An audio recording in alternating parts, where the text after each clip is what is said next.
안녕하세요. 서울 동부지법 형사 2단독 이명주 판사가 출입국 관리법 위반 등의 혐의로 체포된 범법자를 그 자리에서 석방해서 논란이 되고 있습니다. 석방된 범죄자는 금년 57세로 15년간 한국에 불법 체류하면서 공문서 위조와 위조 공문서 행사, 출입국 관리법 위반 등의 혐의로 기소되었는데 중국 동포라는 이유만으로 선처를 베풀어야 한다면서 형의 선고를 2년간 유예하고 풀어주었습니다. 석방의 사유는 첫째, 생계 유지가 목적이었고 아무 해악이 없었다고 판결했는데 강도와 도둑놈들이 자신들의 생계 유지를 위해 이명주 판사 댁을 털려고 들어가도 이런 판결을 내릴 겁니까? 도대체 사회생활을 해본 판사인지 어이가 없네요. 15년간 불법 체류하면서 돈을 벌어서 세금 한 푼 안 내고 중국으로 송금했으니 우리나라의 재산이 유출된 것은 해악이 아닙니까?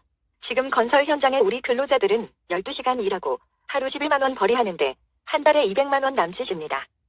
이게 다 조선족, 한족 같은 중국 놈들이 작업 단가 떨어뜨리고 노동 현장의 생태계 질서를 무너뜨려서 그런 것인데 해악이 없다고요? 그리고 이제는 조선족과 한족 같은 중국 놈들이 간부가 되어서 한국인 노동자들을 종처럼 부리고 건설 도면을 빼내서 중국으로 보냅니다. 명백한 기술 유출입니다. 이건 해악이 아니고 뭡니까? 둘째, 범죄자가 15년간 불법 체류하면서 7억 원의 나랏돈 빼먹을 동안 판사는 뭐 했나요? 15년간 숨어 다닌 범법자를 경찰이 겨우 잡았고 검사가 기소했는데 그냥 풀어준다고요? 이거 미친 거 아닙니까? 이러려면 경찰과 검찰이 뭐하러 목숨 걸고 범인을 잡으러 다닙니까? 셋째, 가벼운 범죄이고 중국 동포이기 때문에 배려하여 선처한다고 했는데 공문서 위조와 위조 공문서 행사, 15년간 불법 체류가 가벼운 범죄인가요? 조선족은 국적법상 중국인 아닌가요? 법치주의 국가에서 이런 감성주의 판결을 때리고 있으니 검찰개혁이 문제가 아니라 법원과 판사개혁이 먼저인 것 같네요. 문재인처럼 중국몽 꿈꾸느라 외국인은 처벌하고 중국인은 배려하는 겁니까? 우왕 배렴으로 자국민은 죽이면서 중국인 입국은 방치하나요? 이러니까 짱개가 먼저다, 북한이 먼저다, 제안이 먼저다 라는 우스갯소리가 나오는 겁니다. 이런 괴짜 판결로 대한민국을 불법 범죄자의 나라로 만들면 소문 듣고 전 세계의 범죄자들이 한국으로 죄다 몰려올 것인데 그땐 어찌 감당할 겁니까? 이전에 사기 방조 혐의로 기소된 중국인 2명에게도 무죄를 선고했다던데 혹시 이명주 판사는 중국 태생인가요? 아니면 조선족 출신인가요? 정체가 대체 뭡니까?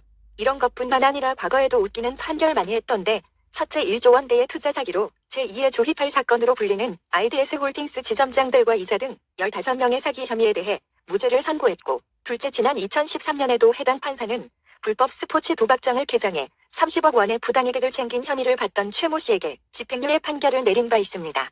셋째, 지난 2014년 6월 이 판사는 전주지방검찰청 군산지청이 여객선 승선 인원과 화물 적재량 보고서를 허위로 작성한 해운조합 군산지부 운항관리자 윤모 씨 등 2명에 대해 신청한 구속영장을 기각했습니다. 당시 이 판사는 도주나 증거 인멸의 우려가 없고 국가의 전반적인 격이 올라가지 않는 이상 위법 행위를 처벌하는 것만으로는 대형 해양사고를 방지할 수 없다고 판결했습니다. 넷째, 지난 2014년 8월에도 이명주 판사는 새만금 방조제 안쪽에서 불법 조업을 하던 어선에서 선원 6명 중 3명이 숨진 사건과 관련해 군산해양경찰서가 업무상 과실치사 혐의로 선장에 대해 구속영장을 신청하자 이를 기각했습니다. 이 판사는 오랜 기간 해경 등 국가기관이 불법 조업을 묵인하고 안전조치를 취하지 않았다면서 세월호 사고로 왜 수많은 우리 아이들이 희생되어야 했는지 눈 감고 재판 피고인들을 처벌함으로써 넘어가려는 국가의 태도가 이 사건에서 그대로 드러난다며 구속영장을 기각했습니다. 이게 말입니까? 방귀입니까? 사람이 3명이나 죽었는데 구속영장을 기각합니까? 국가에서 사건이 터질 때마다 사건을 일으킨 당사자는 처벌하지 않고 국가기관 공무원들 다 잘라내고 대통령까지 파면하면 일은 누가 할 겁니까? 전부 말이 안 되는 판결 아닙니까? 차라리 법전을 달달 외우는 인공지능 로봇 판사를 그 자리에 앉혀놓으면 판결은 당신보다 더 정확하게 할 것 같네요. 요즘 판사들 진짜 개념이 있습니까? 헌법재판관까지도 죄 없는 대통령을 파면하고 자빠졌으니 국민들이 대한민국 법관들을 우습게 보는 겁니다. 판관 포청천처럼 준엄하게 법을 집행하여 존경받고 우러러보아야 할 판사들을 향해 개돼지보다 못한 놈들이라고 욕합니다.